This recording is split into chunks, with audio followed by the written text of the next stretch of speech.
Hi friends, ಇವತ್ತಿನ ದಿನ ನನಗೆ ನಾನೇ ಒಂದು ಚಾಲೆಂಜ್ ಹಾಕ್ಕೊಂಡಿದ್ದೆ.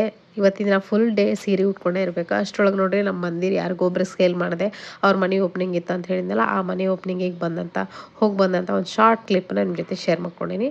ಅದಾದಮೇಲೆ ರುಟೀನಿಗೆ ಬರೋಣ್ರಿ, ಬ್ಯಾಕ್ ಟು ನನ್ನ ಚಾಲೆಂಜ್ ಏನೈತಲ್ಲ, ಒಂದಿನ ಫುಲ್ ಸೀರೆ ಉಟ್ಕೊಂಡೇ ಇರಬೇಕಂತೇಳಿ. ಇವತ್ತಿನ ದಿನ ದೋಸೆ ಮಾಡಿದ್ದೆ. ಬ್ರೇಕ್ಫಾಸ್ಟ್ಗೆ ದೋಸೆ ಹಾಕ್ಕೊಂಡು, ಇನ್ನೂ ಟಿಫಿನ್ ಮಾಡಿರಲಿಲ್ಲ ನಾನು. ಮಕ್ಕಳಿಗೆಲ್ಲ ತಿನ್ನಿಸಿ ನಾನು ತಿಂದಿರಲಿಲ್ಲ. ಅದಕ್ಕೆ ದೋಸೆ ಹಾಕ್ಕೊಂಡು ನಾನು ಮತ್ತು ನನ್ನ ಮಗಳು ಇಬ್ಬರು ಸೇರಿಕೊಂಡು ಟಿಫಿನ್ ಮಾಡಿದ್ವಿ. ಅದಾದಮೇಲೆ ಒಂದಷ್ಟು ಗಿಡಗಳನ್ನು ಒಂದು ಸ್ವಲ್ಪ ನೀರು ಹಾಕಿರಲಿಲ್ಲ, ಗಿಡಕ್ಕೆಲ್ಲ ನೀರು ಹಾಕಿ ಒಂದಷ್ಟು ಹೊರಗಡೆ ಹಾಸಿಗೆಗಳೆಲ್ಲ ಒಣಗಿ ಹಾಕಿದ್ದೆ. ಅದೆಲ್ಲ ಹಾಸಿಗೆಗಳನ್ನ ಫೋಲ್ಡ್ ಮಾಡಿಕೊಂಡು ತೆಗೆದ್ಕೊಂಬರಕ್ಕಂಥೇಳಿ ಹೋದೆ. ನೋಡಿರಿ, ಕ್ಲೀನಾಗಿ ಒಣಗಿದ್ದು. ಬಿಸಿಲಿಗೆ ಎಷ್ಟು ಚೆನ್ನಾಗಿ ಹಾಸಿಗೆ ಒಣಗಿಸ್ತೀವೋ ಅಷ್ಟು ಒಳ್ಳೆಯದು.